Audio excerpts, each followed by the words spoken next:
From Boston, Crockett's Victory Garden. Welcome to Crockett's Victory Garden. I'm Jim Crockett. The first thing I want to show you today is a unique way of harvesting some lettuce. Don't cut it off the way you'd find them in a store. Simply take your trowel like this, dig this fellow right up, and put it in a flower pot. Now you put that right beside your sink in the kitchen where there's plenty of light, and you can pick the leaves for a week or more until you've used them all up. One more way to keep your plants nice and fresh and crisp. Well, now today I'm going to plant some cyclamen seeds, plants which won't blossom for more than a year. And we're going to dig up those tulips that used to be in this flower bed and save the bulbs for next fall planting. I'm going to plant a type of spinach that will grow all summer long. I'm going to start a preventive program to control corn borers. We're going to harvest some broccoli and cauliflower. But the first thing I'm going to do is to plant a few beets and carrots. Now I have a little trick here to give you added amount of produce from a single piece of ground. Put a double row, about 4 to 6 inches apart, just like this.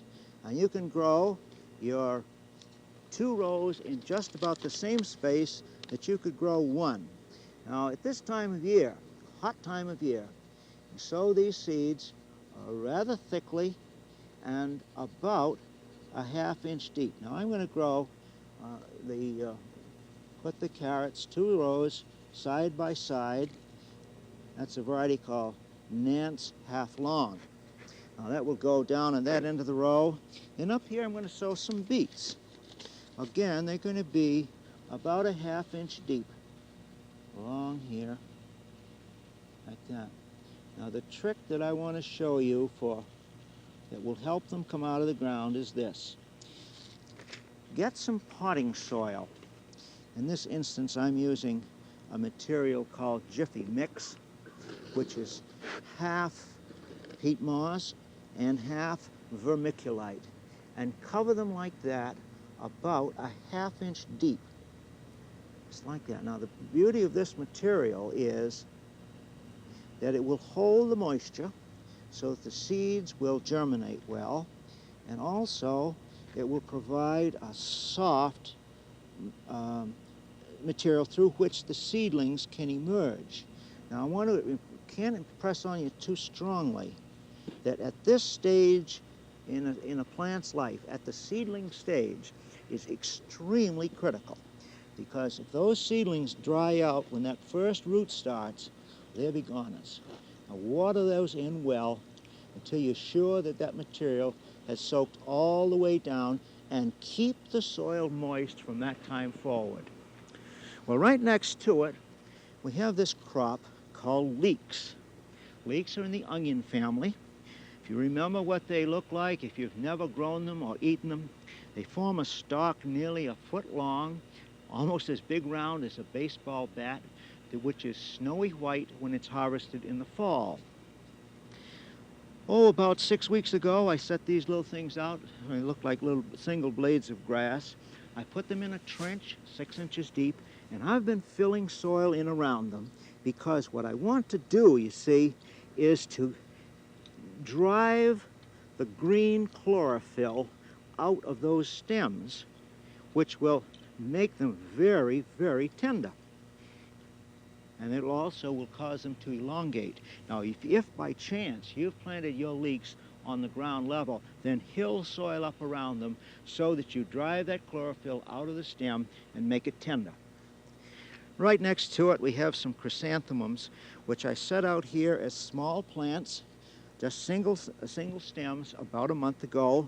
This one has developed from 4 stems from that certain one. But the chrysanthemums this year, for some reason which the growers haven't been able to explain to me either, even these little tiny ones in June are making flower buds, which we don't want. I want to blossom. I like flower buds to develop in July or August, so I'm pinching the tip right out of each of those, about a ½ inch off the ends of the stems, like this. These, you can make cuttings of those or just chuck them away. But every one of those plants, those stems, will now make 3 or 4. So we'll have a dozen to 16 or more stems come up here, and you can imagine the number of flowers that we'll have in comparison to if we had just left 4 stalks. So now is the time to pinch your chrysanthemums to make them branch. Well, it's also pea picking time. You know, we picked some last week. We talked about this variety, which is early marvel. Not quite ready yet. The pods are about full size, but they haven't swollen. They're still rather flat. But back here is this variety called Alaska, and this is ready for picking. Now you might notice what I'm doing. I hold the stem in one hand and pick the peas with the other, because if you don't do that, what you're very apt to do is to pull the plant right loose from the soil. Well, this is what they look like. Get them when they're young like this, and they're very, very tender. Well, we pick a lot of peas here today before the afternoon is over. I'm going to climb over this row of peas and beans because I'm going to plant some more beans over here. But before I plant them, I want to come up to what I think is going to be one of the most serious insect problems this year. You know, insects seem to go in cycles, and this is the year of the aphid. I will surely say every tree and shrub and even weed is covered with these little aphids. Now, I don't know if you can see these or not. Those little black winged things. Now, sometimes they have wings and sometimes they don't, but these do. Now, I'm going to go back to a very, very old insecticide, which is made from tobacco, called nicotine sulfate. Now, nicotine sulfate kills aphids by asphyxiation and also by direct contact, burning them. So make the proportion exactly what it says on the container, and with nicotine sulfate, mix some soap powder or soap flakes to cause the nicotine to stick to the foliage. Don't use detergent, use soap flakes. And then look underneath the foliage and spray. This is a small sprayer, but you can do a good job with it. Get underneath and you really will kill them. Now, you may have to come back in another few days and hit them again because the infestation is so bad this year, but you can control them with this organic material that's made from the tobacco plant. Now we come to planting these beans, a variety called tender crop. They're purple because they were treated with captan to keep them from decaying in the soil. I'm going to add a little water to here just to moisten these beans a little bit, because I'm now going to add a legume inoculant, which you can get at your garden center. The legume inoculant is a black powder, which is a bacteria which enables legumes such as beans and peas to extract nitrogen from the atmosphere. And for that reason, you really don't need very rich soil for planting peas and beans. Now again, I'll show you how you get the biggest crop out of a given row. Maybe you can hear an airplane going over at this point too. I'm going to plant those beans in a row about 6 inches wide, and I'm going to plant them rather closely together. You can see that those beans are certainly no more than an inch apart in most cases, sometimes even closer than that. At this time of year, when the soil is warm, we're going to cover these about 2 inches deep. In the early spring, I'd cover them only 1 inch deep. Bring some soil in right around them, a couple of inches deep. And then firm it down, because seed does germinate faster if there's a good firm contact between the seeds and the soil. Now the soil is already moist there, but we'll give that a good drink of water sometime this afternoon. And at this time of year, those beans will be out of the ground inside of a week's time. Stepping across the garden, you notice that I walk on boards because I don't want to compact the soil. I came over to this variety of plant called the kohlrabi. Kohlrabi is a swollen-stemmed vegetable, which is harvested when the stem gets about the size of an apple. Now, to get good ones, they have to have a moist soil and a constant supply of fertilizer.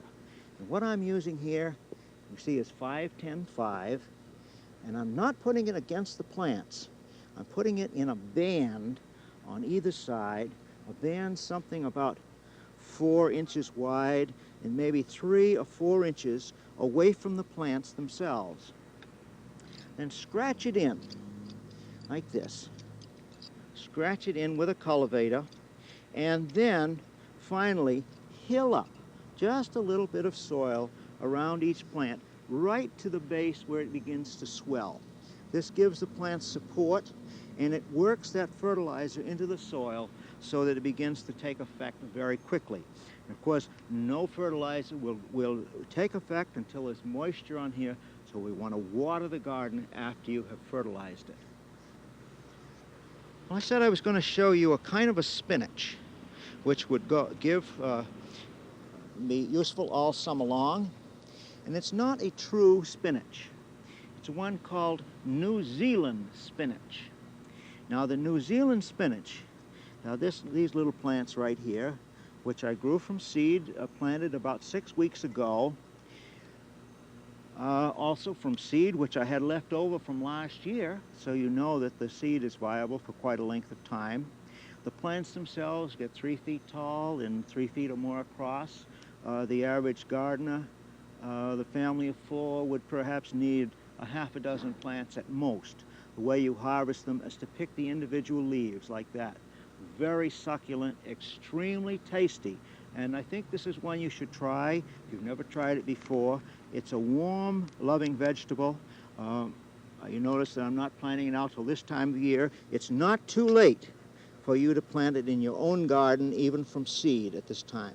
It'll grow very, very fast. Now, we put a little depression around this to hold moisture. I'm going to set these plants about 2 feet apart. You see my planting board there. I've marked out where I want these plants to go. Stick another one right in like that. Good rich soil, plenty of moisture, and these will just grow extremely fast. If you've never grown it, this is another one of those things which is sort of a new adventure in gardening, and one which I think you're really going to like. All right, that's the New Zealand spinach. Now, next row to this, we have some strawberry plants. I set these mother plants out in April, and they're growing very strongly. I picked off all the flower buds so that we would get no fruit here. I want all of the energy to go to make more plants for next year. I'm going to grow what is called a matted row system, with plants all over here in a row about 2 feet wide. Well, this is how they grow. From a runner, you see these runners coming out from the sides of the plants, and at the tip of the runner is where a new plant will come. You can see one leaf beginning to expand right there. Then the runner keeps on going, and another plant, and another plant, and another plant. Well, these runners seem to have minds of their own. They're heading out across country, not where I want them. A very easy thing to do, especially in my garden because I have a lot of rocks. Put the runner about where you want it. Put a little pebble on it like that. A new plant will come right here. Then the runner will go out, and I'll put another new plant over here. I want the plants to stand approximately 8 inches apart over this entire bed, and we will get so many strawberries here next June that you would be amazed. A very, very great way to grow the June-bearing strawberries. We're at the perennial garden now. The first plant, excuse me, I want to show you is the Edelweiss. You've seen these, I'm sure, in Switzerland. Now, you've heard of them. An alpine flower, but they will do very well here in New England. This is the wide open flower, appears to be covered with white felt, little yellow centers to them. And next to them is a type of rose, a floribunda, which is called Europeana. Bright red, and tell also that bright red foliage. I've had a number of questions. What was that material that you used to keep the foliage looking so well? Well, let me tell you what it was. It was a plant spray made especially for roses. And many companies make a rose spray which contains chemicals which will keep the fungus diseases off the leaves and also will kill the insects. All right, up in here we have the peach-leafed bellflower, both the blue and the white varieties. I'll come to dividing those a little bit later, and you'll see how you can multiply them in your own garden. Then in here we have a yellow achillea called moonbeam, or moonshine. Very bright color. This will last for a number of weeks in the garden. Foxgloves are right at the height of their blossoming. The bees certainly do love them. And then down in front of my delphinium, which is nearly ready to blossom, is a painted daisy, pyrethrum, and you know that name from the insecticide. Now, it's not made from this very plant, but something very similar. A faded flower, take your knife or a pair of shears and just take that one off, because I'm not interested in producing seeds here. I want flowers and strong plants for next year. Now, I said we'd talk about how to grow tomato plants on stakes and remove the suckers. Well, let's begin by looking at a tomato plant that's growing normally. And this is what we find. At the base, or at the juncture of every leaf and stem, there is this new growth that comes out, a new stem called a sucker. And by the way, you may be able to see a nice crop of aphids on here, and that will get nicotine sulfate this afternoon too. All right, that's how they normally grow, many stems. When they're allowed to grow like this, they're slow in maturing. You get an enormous crop, but they're slow in coming. So we're going to take this variety similar to this and train it up a stake. And here you see a plant that has had the suckers removed from each of these leaf junctures. And up at the top I found a sucker growing here this morning. We'll just lift that right out of there like that. And that means that all of the energy will be concentrated on that main stem. Now we come to this point of tying, securing the plant. The key to this is to tie securely to your stake. Make a square knot on that so that it won't slip.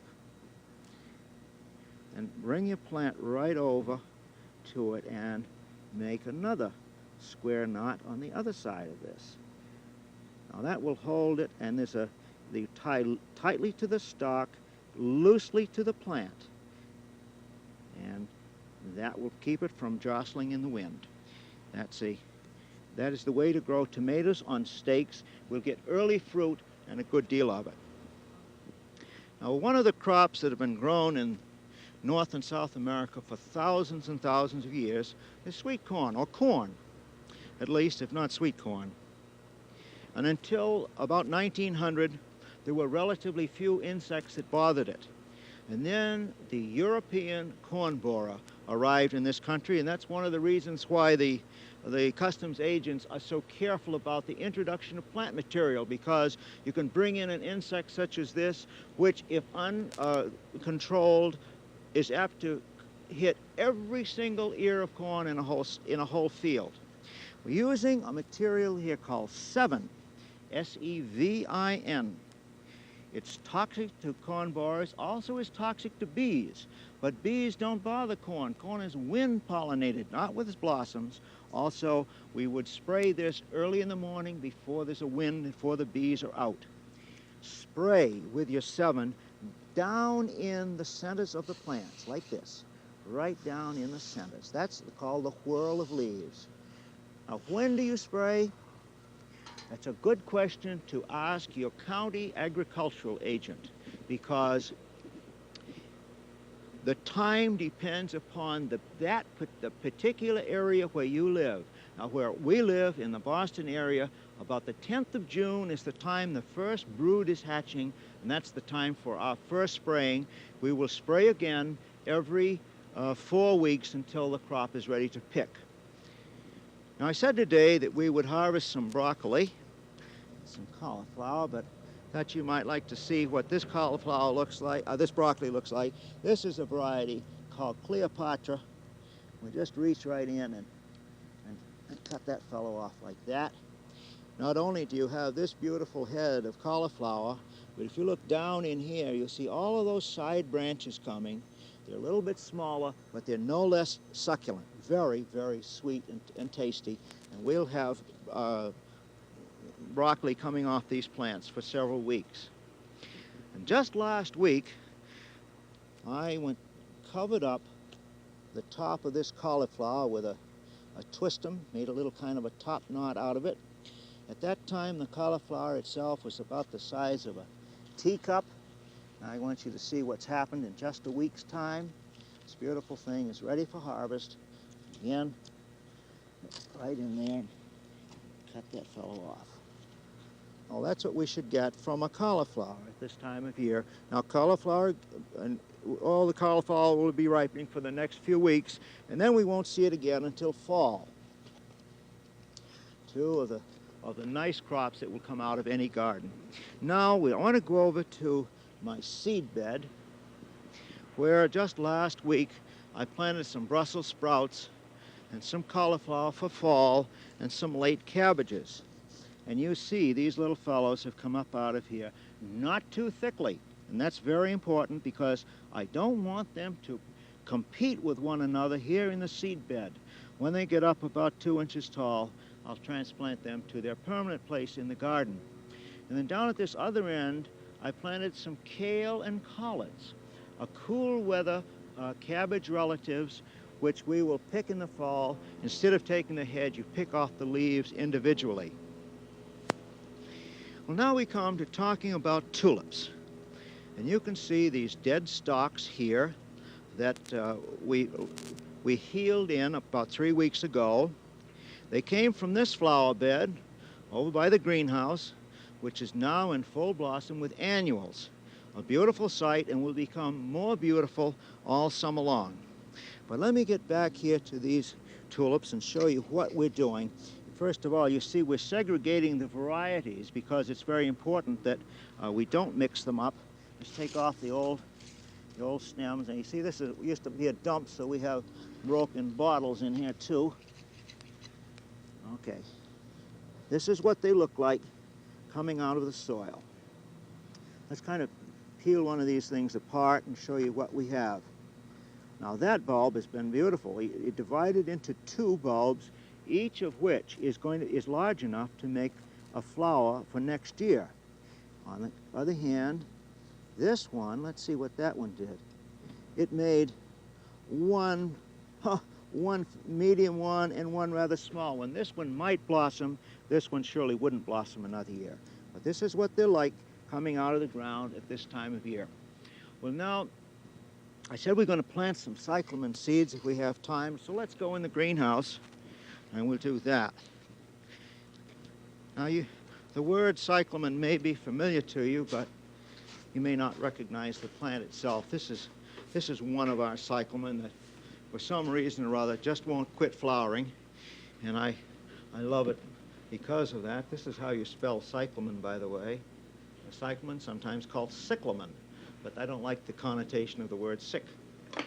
This is what they look like when they blossom, and this is what they look like as seeds. These seeds, just like that, about 1/16 of an inch across, rather large seeds for most types of gardening. We're using peat pellets, which were flat things 1/4 of an inch high. Put them in water, and they have swollen to where they're about 2 inches high. All I do is to lay a single seed on the center of each of these and push it in about 1/4 of an inch deep into the top of that little thing that's called a Jiffy 7, little peat pellet. Well, that's all. I'm not going to plant any more of those, but you see how that's done. The secret now is that those have to go in complete darkness for 40 days and 40 nights. By that time, they will begin to grow. Then the minute they come out of the ground, you have to put them in the light, of course. In 3 or 4 months, they look like little plants like this one, and then you transplant them, and when you transplant them, always be sure that half of that corm is above the soil level. Now let me get to a few questions if we have time here. From Muncie, Indiana. What do I plant on the north side of my house that will grow in almost total lack of sunshine? I would prefer a perennial of some sort and something that is highly aromatic. Well, I don't know how much sun you have, but I would try mint first because that's very fragrant. If mint won't grow, then switch to ferns, and ferns are fragrant also. From Scarborough, New York.